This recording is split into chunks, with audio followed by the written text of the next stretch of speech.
Quels sont ces dangers pour l'éducation, pour la morale? Ces fléaux qui minent la société dont le président a parlé. La corruption, l'incivisme.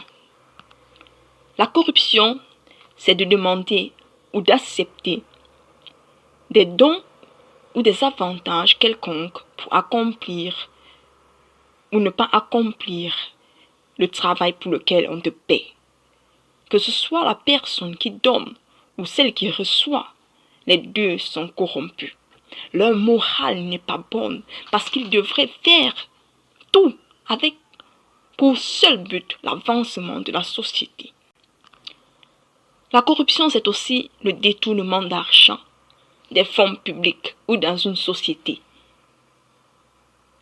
ou dans un service. On fait un travail qu'une autre personne devait faire parce qu'on est devant, parce qu'on a un ami, alors même qu'on ne sait pas le faire.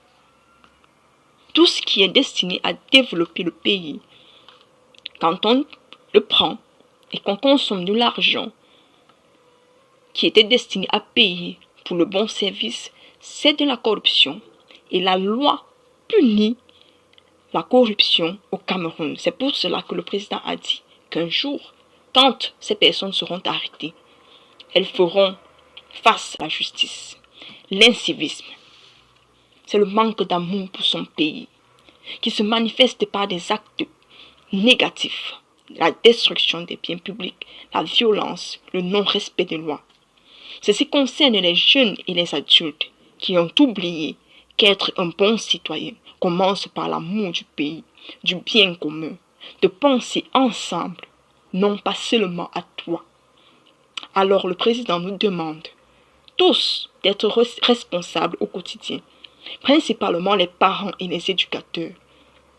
Parce que l'enseignement des enfants se fait principalement par ces catégories de personnes. D'enseigner aux enfants les connaissances de base pour être un plus pour la société.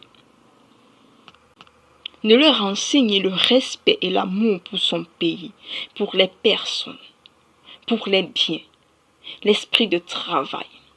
Attention, le président a dit que la loi punira ceux qui seront arrêtés, petits ou grands. Alors à la maison, à l'école ou partout ailleurs, soyons des modèles pour ces enfants, pour qu'ils puissent obéir et reproduire les leçons apprises.